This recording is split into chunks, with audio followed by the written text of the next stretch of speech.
Welcome friend, study with HD biology में आपका स्वागत है। मैं एचडी मंसूरी आपके लिए लेकर आया हूं हिंदी में जनरल साइंस की वीडियो। तो आज की इस वीडियो में हमारा टॉपिक है मानव कर्ण या ह्यूमन ईयर। तो वीडियो शुरू करें उससे पहले आपसे रिक्वेस्ट है कि अगर आपने अभी तक हमारे चैनल को सब्सक्राइब नहीं किया है तो पहले चैनल को सब्सक्राइब करें, साथ में बेल आइकन को दबाएं ताकि आपको आने वाली वीडियो की नोटिफिकेशन मिल सके। तो अब हम शुरू करते हैं मानव कर्ण। तो मानव कर्ण के बारे में हम पढ़ें उससे पहले आपको पता होना चाहिए कि हमारे शरीर में कई संवेदी अंग पाए जाते हैं जो बाह्य वातावरण से सूचनाओं को ग्रहण करके उन सूचनाओं को परिधीय तंत्रिका तंत्र की सहायता से केंद्रीय तंत्रिका तंत्र तक पहुंचाने का कार्य करते हैं। मानव में 5 तरह की ज्ञानेंद्रियां या संवेदी अंग पाए जाते हैं। सबसे पहले दर्शन संवेदी अंग या दर्शनेंद्रियां। इनके रूप में मानव में एक जोड़ी नेत्र पाए जाते हैं जो देखकर सूचनाओं को ग्रहण करते हैं। श्रवण ज्ञानेंद्रियों के रूप में मानव में एक जोड़ी कान पाए जाते हैं जो सुनकर सूचनाओं को ग्रहण करते हैं। स्पर्श ज्ञानेंद्रिय के रूप में त्वचा होती है जो छूकर या स्पर्श द्वारा सूचनाओं को ग्रहण करती है। स्वाद ज्ञानेंद्रिय के रूप में जीभ या जिह्वा होती है जो चखकर सूचनाओं को ग्रहण करती है। घ्राण ज्ञानेंद्रिय के रूप में एक नाक होती है जो सूंघ कर सूचनाओं को ग्रहण करती है। इन सभी ज्ञानेंद्रियों में आंख के बारे में हम पहले वीडियो बना चुके हैं। उसके बाद आज के इस वीडियो में हम मानव कर्ण के बारे में पढ़ेंगे। तो क्या है मानव कर्ण? तो सबसे पहली बात, मानव में 2 कर्ण पाए जाते हैं और कर्ण हमारे 2 प्रकार के संवेदी कार्यों को करते हैं। पहला कार्य हम सभी जानते हैं कि कर्ण सुनने का कार्य करते हैं, लेकिन मानव कर्ण सुनने के साथ साथ हमारे शरीर का संतुलन बनाए रखने का कार्य भी करते हैं। तो मनुष्य तथा अन्य जितने भी स्तनधारी हैं उनके कर्ण को हम 3 भागों में बांट सकते हैं। नंबर 1 बाह्य कर्ण, नंबर 2 मध्य कर्ण और नंबर 3 अंतःकरण। तो अब हम इन तीनों की संरचना देखते हैं। तो सबसे पहले यह है हमारे कर्ण का वह सबसे बाहरी भाग जिसे हम कर्ण पल्लव या पिन्ना कहते हैं। तो ये जो पिन्ना है यहाँ से एक छिद्र होता है या एक नाल होती है जिसे हम कर्ण कुहर कहते हैं। यह नाल आगे जाकर कान के पर्दे में जाकर मिलती है, एयरड्रम तक मिलती है। यहाँ आगे मध्य कर्ण होता है। मध्य कर्ण में 3 कर्ण अस्तिकाएं पाई जाती है और यहाँ आगे का जो भाग है उसे अंतःकरण कहते हैं। तो इस प्रकार यह है हमारा बाह्य कर्ण, उसके बाद यहाँ से यहाँ तक है हमारा मध्य कर्ण और ये जो बचा हुआ है वो है अंतःकरण। तो सबसे पहले हम बात करते हैं मानव के बाह्य कर्ण या एक्सटर्नल ईयर की। तो बाह्य कर्ण मानव का 2 भागों से मिलकर बना होता है। तो एक भाग जिसे हम कर्ण पल्लव या पिन्ना कहते हैं और दूसरा भाग बाह्य कर्ण कुहर कहलाता है। तो अब हम सबसे पहले देखते हैं कि कर्ण पल्लव या पिन्ना क्या है। तो सबसे जरूरी बात, कर्ण पल्लव केवल स्तनधारियों में ही पाया जाता है। तो स्तनधारियों के 2 प्रमुख गुण यानी स्तन ग्रंथियों की उपस्थिति और दूसरा बाह्य कर्ण पल्लव का पाया जाना। तो मानव में भी सभी स्तनधारियों की तरह बाह्य कर्ण या कर्ण पल्लव पाया जाता है। यह फाइब्रो इलास्टिक उपास्थि से मिलकर बना होता है, लेकिन मनुष्य में यह अचलायमान होता है, अर्थात मनुष्य में यह गति नहीं करता है क्योंकि मानव के कर्ण में ऑरिकुलर पेशियां अवशेषी होती है। तो जो हमारी कर्ण पल्लव पेशियां हैं ये एक अवशेषी अंग है, यानी हमारे अंदर ये चलायमान नहीं होती है, लेकिन हम बहुत से जानवरों को देखते हैं कि वो अपने कर्ण पल्लव को गति करवा सकते हैं। जो कर्ण पल्लव है उसमें एक गुहा होती है, इस गुहा को हम कोचा कहते हैं। अब बात करते हैं कि आखिर कर्ण पल्लव की हमारे शरीर को क्या आवश्यकता है। तो कर्ण पल्लव का सबसे प्रमुख कार्य यह है कि कर्ण पल्लव ध्वनि तरंगों को एकत्रित करता है और इन्हें कर्ण कुहर में भेजता है।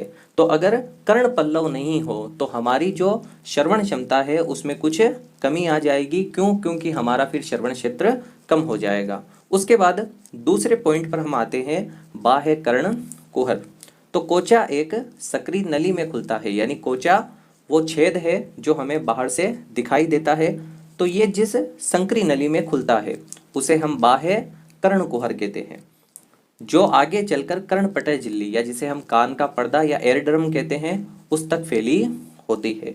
इस कर्ण कुहर पर श्वेत ग्रंथियां सेरुमीन ग्रंथियों में रूपांतरित हो जाती है और जो सेरुमीन यानी कर्ण मोम का निर्माण करती है। तो हमारे कान में सेरुमिनस ग्रंथियां पाई जाती है। तो ये जो सेरुमिनस ग्रंथियां है वो श्वेत ग्रंथियां यानी जो हमारे अंदर पसीने की ग्रंथियां होती है उन्हीं का रूपांतरण होती है। और साथ में हमारे कान में रोम या बाल होते हैं, उन बालों की जड़ पर पाई जाती है सिबेसियस ग्रंथियां। तो श्वेत ग्रंथियां और सिबेसियस ग्रंथियां दोनों का जो मिला जुला स्राव होता है उसे हम सेरुमीन कहते हैं और इसी को कर्ण मोम कहा जाता है जो हमारे कान के पर्दे की सुरक्षा करता है।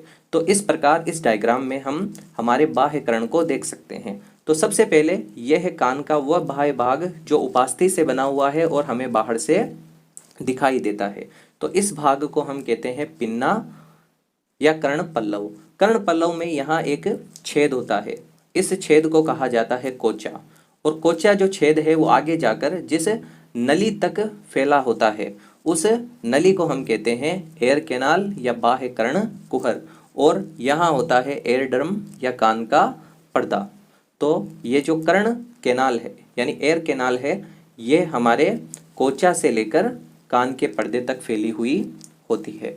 उसके बाद अब हम आगे देखते हैं हमारे मध्य कर्ण को। तो स्तनधारियों में मध्य कर्ण टिम्पेनिक बुला में बंद रहता है। मध्य कर्ण की गुहा टिम्पेनिक गुहा कहलाती है। कर्ण गुहा ग्रसनी से एक संकीर्ण नाल जिसे फेरिंगो टिम्पेनिक नली या यूस्टेकियन नलिका कहते हैं से जुड़ी होती है। यूस्टेकियन नलिका का कार्य कर्ण पटल झिल्ली के दोनों ओर समान दाब बनाए रखना होता है। तो यह है मध्य कर्ण, इसे हम इस डायग्राम द्वारा समझ सकते हैं। तो यहाँ पर यह था एयर ड्रम, एयर ड्रम के बाद ये होती है टिम्पेनिक अस्थि। तो इस गुहा को हम टिम्पेनिक गुहा कहते हैं।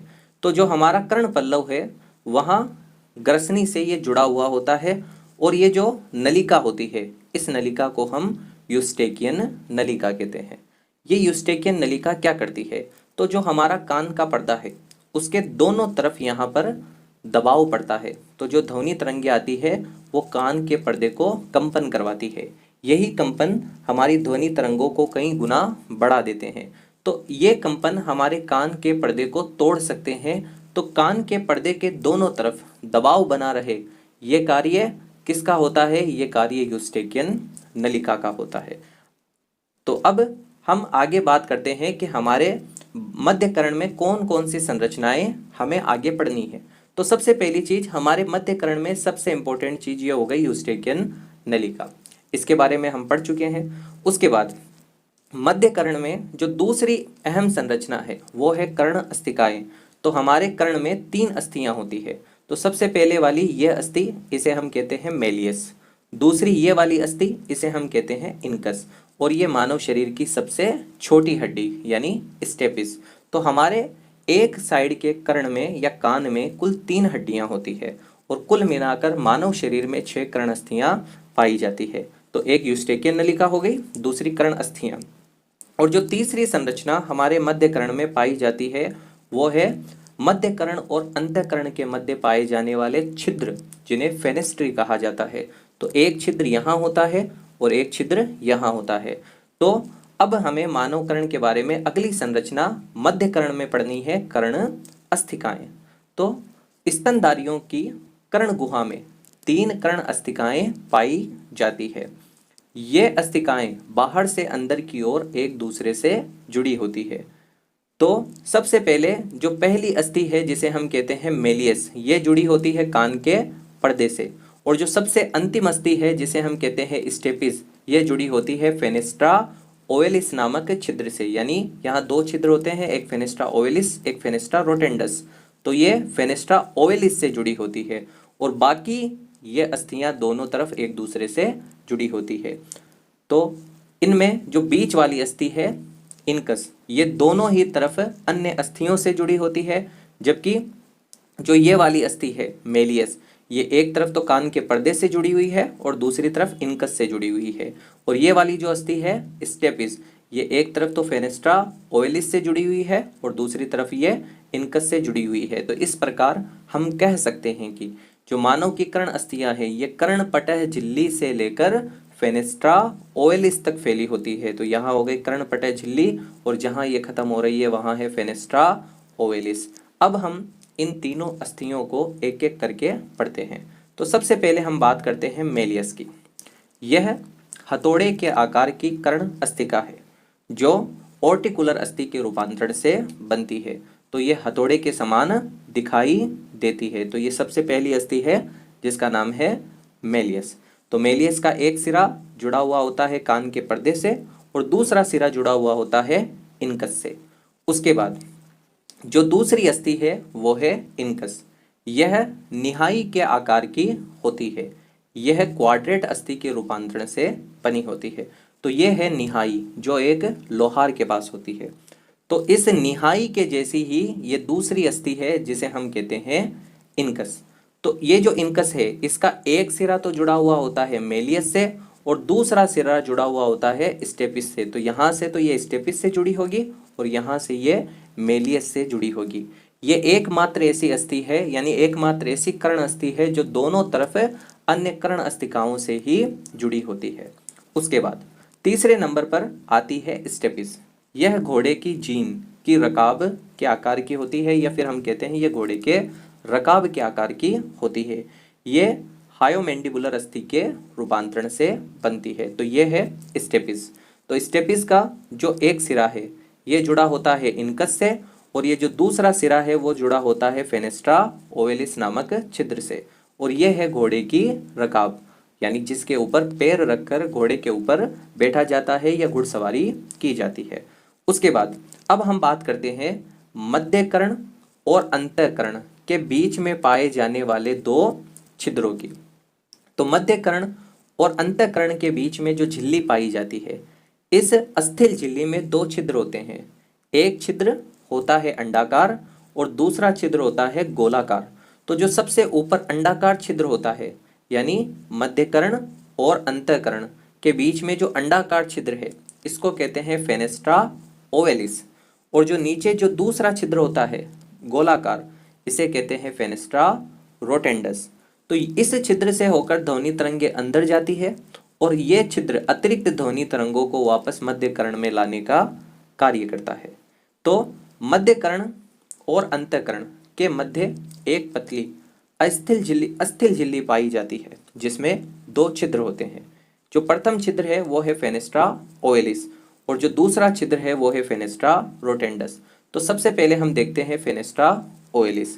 यह मध्य तथा अंतःकरण के बीच में पाई जाने वाली ऊपरी खिड़की है। यह एक झिल्ली द्वारा ढकी होती है। तो इसका जो एक किनारा है वो तो जुड़ा हुआ होता है स्टेपिस से या अंतिम ऊपरी खिड़की में फिट होती है। यह वेस्टिबुल की ओर होता है अतः इसे फेनेस्ट्रा वेस्टिबुलाई भी कहा जाता है। तो इसका जो दूसरा सिरा है यानी एक तरफ तो ये स्टेपिस से जुड़ा हुआ है और दूसरी तरफ ये जुड़ा हुआ है स्केला वेस्टिबुलाई से। स्केला वेस्टिबुलाई आगे हम पढ़ेंगे। अंतःकरण का एक भाग है कोक्लिया तो उसका सबसे ऊपर का जो भाग है वो है स्केला वेस्टिबुलाई। फिर हम बात करते हैं फेनेस्ट्रा रोटेंडस। यह मध्य व अंतःकरण के बीच मेम्ब्रेन से ढकी हुई निचली खिड़की या छिद्र है। यह स्केला टिम्पेनाई की ओर स्थित होता है। यह फेनेस्ट्रा टिम्पेनाई भी कहलाता है। तो यह है कोक्लिया। तो कोक्लिया का ऊपरी भाग है स्केला वेस्टिबुलाई, बीच का भाग है स्केला मीडिया और सबसे नीचे का जो भाग है वो है स्केला टिम्पेनाई। तो यहाँ होता है फेनेस्ट्रा ओवेलिस तो इसको हम फेनेस्ट्रा वेस्टिबुलाई भी कहते हैं और यहाँ होता है फेनेस्ट्रा रोटेंडस तो इसको हम फेनेस्ट्रा टिम्पेनाई भी कहते हैं। और इसके इधर होती है स्टेपिस और स्टेपिस के इधर होती है इनकस। तो अब हम आगे बात करते हैं कि ये दोनों छिद्र किस तरह दिखाई देंगे। तो ये संरचना है हमारे अंतःकरण की। तो अंतःकरण में हमें दो छिद्र दिखाई दे रहे हैं। ये है सबसे पहला छिद्र यानी फेनेस्ट्रा ओवेलिस, इसी से जुड़ी होती है स्टेपिस। और ये दूसरा जो छिद्र है उसको हम कहेंगे फेनेस्ट्रा रोटेंडस। तो ये ओवल विंडो यानी अंडाकार खिड़की है और ये राउंड विंडो यानी गोलाकार खिड़की है। अब हम बात करते हैं हमारे आंतरिक कर्ण या अंतःकरण की। यह टेम्पोरल अस्थि की गुहा में स्थित होता है। इसे अस्थि गहन यानी लेब्रिंथ भी कहते हैं। इसमें प्रधानतः दो भाग होते हैं। तो हमारा जो अंतःकरण है अंतःकरण दो भागों से मिलकर बना होता है। तो पहला जो इसका भाग है वो है सुनने से संबंधित, इसको कहते हैं कोक्लिया। और जो दूसरा भाग है उसको हम कहते हैं वेस्टिबुलर तंत्र। और वेस्टिबुलर तंत्र हमारे शरीर का संतुलन बनाने का काम करता है। तो जब हम चल रहे होते हैं उस समय और जब हम दौड़ रहे होते हैं उस समय हमारे शरीर के संतुलन बनाने का कार्य हमारा वेस्टिबुलर तंत्र करता है, और जबकि कोक्लिया हमें सुनने का कार्य करता है। तो इन दोनों ही संरचनाओं को अब हम आगे बढ़ते हैं। तो एक बार हम इस डायग्राम में देख सकते हैं, यह है हमारा अंतःकरण। तो जो अंतःकरण है उसके दो भाग हैं। ये वाला भाग है कोक्लिया, यहाँ ये राउंड विंडो है जहाँ स्टेपिस जुड़ी होती है और यहाँ से ध्वनि तरंगे अंदर आती है। तो सुनने का काम है इस कोक्लिया का। उसके बाद में जो ये वाली संरचना है ये है वेस्टिबुलाई। वेस्टिबुलाई या वेस्टिबुलर तंत्र के तीन भाग होते हैं। एक तो होती है इसमें तीन अर्धचंद्राकार नलिकाएं, एक होता है इसमें यूट्रिकुलस और एक होता है इसमें सेक्युलस। इनका कार्य है हमारे शरीर का संतुलन बनाना। तो सबसे पहले हम बात करते हैं हमारे वेस्टिबुलर सिस्टम या परघाण की। तो इसका संबंध शरीर के संतुलन बनाए रखने से होता है। तो इसमें कुल तीन संरचनाएं हैं। तो सबसे पहले इसमें तीन तो पाई जाती है अर्धचंद्राकार नलिका, ये तुम इस डायग्राम में देख भी सकते हो। उसके बाद में ये जो नाले हैं ये एक दूसरे पर समकोण बनाते हुए स्थित होती है। तो ये तीनों संरचनाएं एक दूसरे के समकोण पर व्यवस्थित होती है। तो इनका जो एक भाग है वो कोक्लिया से जुड़ा हुआ होता है और एक इसमें यूट्रिकुलस होता है और एक इसमें सेक्युलस होता है। तो कुल मिलाकर जो हमारा वेस्टिबुलर तंत्र है उसमें तीन संरचनाएं हैं। तीन संरचनाओं में पहला भाग है अर्धचंद्राकार नलिका जो खुद तीन है। तो तीन तो हो गई अर्धचंद्राकार नलिका, एक हो गया यूट्रिकुलस और एक हो गया सेक्युलस। तो ये हो गया हमारा वेस्टिबुलर तंत्र। तो जो ये प्रत्येक अर्धचंद्राकार नलिका है तो इस प्रत्येक नलिका का एक सिरा चौड़ा होता है। तो ये जो चौड़ा सिरा होता है इसको हम कहते हैं तुम्बिका। इस चौड़े सिरे के अंदर इस प्रकार से संवेदी रोम होते हैं। तो जिस तरफ भी हम झुकते हैं उसी तरफ इसमें पाए जाने वाले जो कण हैं वो उधर के संवेदी रोमों से टकराते हैं और इससे हमारा शरीर संतुलित रहता है, हम किसी भी ओर नहीं झुकते हैं। उसके बाद अब हम आगे चलते हैं और हमारे श्रवण के लिए जो भाग पाया जाता है अंतःकरण में जिसे हम कर्णावर्त या कोक्लिया कहते हैं। तो यह एक लंबी कुंडलित संरचना होती है जो कुछ कुछ शंख की कुंडली की तरह होती है। तो जिस प्रकार शंख होता है ठीक उसी प्रकार इसकी संरचना होती है। उसके बाद इसके भीतर की चक्कर खाती हुई झिल्लियों द्वारा पृथक तीन समानांतर नलियां या नाले होती है। इन नालों के भीतर एक गहन तरल अंतःलसिका भरा होता है। बीच की नाल में सुनने से संबंधित संवेदी कोशिकाओं युक्त क्षेत्र होता है जिसे ऑर्गन ऑफ कर्टाई या कार्टी रोम अंग कहते हैं। इन कोशिकाओं के सिरे पर संवेदी रोम पाए जाते हैं। तो इसको तुम इस प्रकार समझ लो, ये जलेबी की तरह हमारा कोक्लिया है। तो ये एक जलेबी की तरह संरचना है। तो अगर ये जो जलेबी है इसकी हर जो नली है उस नली की अगर हम अनुप्रस्थ काट देखें तो इसकी अनुप्रस्थ काटने के बाद हमें ये नली कुछ ऐसी दिखाई देगी, यानी हमें पता चलेगा कि ये खुद तीन भागों से बटी हुई है। यानी इसमें एक झिल्ली ऊपर है एक झिल्ली नीचे है। यह झिल्ली इस हर नली को तीन भागों में बांटती है। तो इसका जो सबसे ऊपर वाला भाग है इसको हम कहते हैं स्केला वेस्टिबुलाई, बीच वाला भाग है इसको कहते हैं स्केला मीडिया और जो नीचे वाला भाग है इसको कहते हैं स्केला टिम्पेनी। और जो ऊपर वाली ये झिल्ली है इस झिल्ली को हम कहते हैं राइजिनर्स झिल्ली और नीचे वाली झिल्ली है इसको हम कहते हैं बेसिलर्स झिल्ली और यहाँ पर होते हैं ऑर्गन ऑफ कर्टाई। तो इनको हम आगे अगले डायग्राम में समझ सकते हैं। तो ये संरचना है हमारे कोक्लिया की। अगर हम इसकी एक नली की अनुप्रस्थ काट देखें तो ये हमें कुछ इस तरह की दिखाई देगी। तो इसमें ये वाली जो भाग है वो है स्केला वेस्टिबुलाई, ये वाला भाग है स्केला टिम्पेनाई और ये जो अंदर वाला भाग है वो है स्केला मीडिया और इनमें भरा हुआ होता है अंतःलसिका। तो कुल मिलाकर ये तीन चैम्बर क्यों बनते हैं? क्योंकि कोक्लिया के अंदर दो दीवारें होती है। इस वाली दीवार या झिल्ली का नाम है राइजिनर झिल्ली और इस वाली दीवार का नाम है बेसिलर्स झिल्ली। तो बेसिलर्स झिल्ली के ऊपर होते हैं ऑर्गन ऑफ कर्टाई, और इस ऑर्गन ऑफ कर्टाई में होते हैं संवेदी रोम। तो जैसे ही ध्वनि तरंगे स्केला वेस्टिबुलाई में आती है, वो राइजिनर झिल्ली से होकर चली जाती है कहाँ, स्केला मीडिया में। और स्केला मीडिया में ध्वनि तरंगों की वजह से ऑर्गन ऑफ कर्टाई में जो संवेदी रोम है उनमें संवेग उत्पन्न होता है, और यही संवेग दृश्य तंत्रिकाओं द्वारा हमारे मस्तिष्क तक पहुंचा दिया जाता है। तो अगर आपको यह संरचना याद हो गई तो इससे हम मानव की श्रवण संबंधी जो क्षमता है उसके बारे में समझ सकते हैं। तो अब हम देखते हैं आखिर मानव के कर्ण किस तरह से काम करते हैं, या हमारी जो सुनने की क्रियाविधि है वो किस तरह से कार्य करती है। तो इसको हम इस डायग्राम द्वारा देख सकते हैं। तो सबसे पहली बात, ये हमारे कर्ण को निरूपित करने वाला भाग है। यहाँ तक तो एग्जैक्ट संरचना ही बनी हुई है, लेकिन यहाँ एक सिंबॉलिक डायग्राम बनाया हुआ है ताकि आप सुनने की क्षमता को समझ सको। तो सबसे पहले जो भी ध्वनि तरंगे आती है, हमारा पिन्ना या बाह्य कर्ण उन ध्वनि तरंगों को इकट्ठा करके भेज देता है कोचा तक। कोचा इन ध्वनि तरंगों को भेजता है कान के पर्दे तक। कान का पर्दा फड़फड़ाता है, जिससे ये ध्वनि तरंगे कई गुना बढ़ जाती है।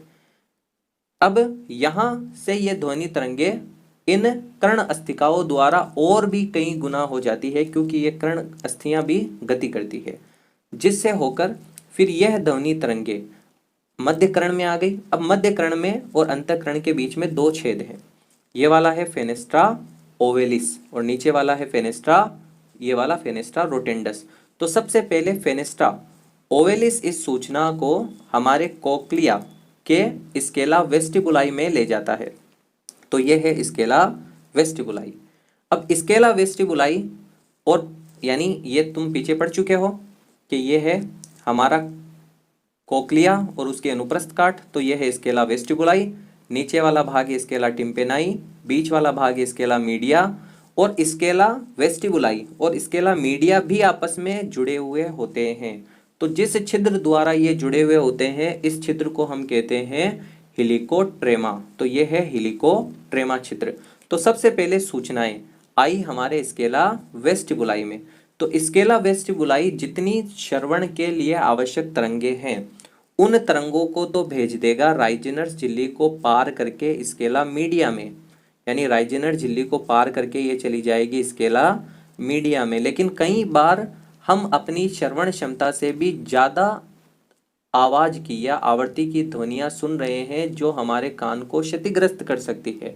तो हमारा कर्ण उन अतिरिक्त ध्वनि तरंगों को हेलिकोडर्मा छिद्र द्वारा भेज देता है स्केला टिम्पेनी में, और स्केला टिम्पेनी इन सूचनाओं को या इन संकेतों को बाहर निकाल देता है फेनेस्ट्रा रोटेंडस नामक छिद्र द्वारा। तो ये बात हो गई उन ध्वनियों की जो हमारे काम नहीं आती है। अब हम बात करते हैं वापस, यहाँ से ध्वनि तरंगे आई, इन्होंने इनको बढ़ाया और फिर ये स्केला वेस्टिबुलाई में, स्केला वेस्टिबुलाई से ये चली गई बेसिलर झिल्ली द्वारा, राइजिनर झिल्ली द्वारा स्केला मीडिया में।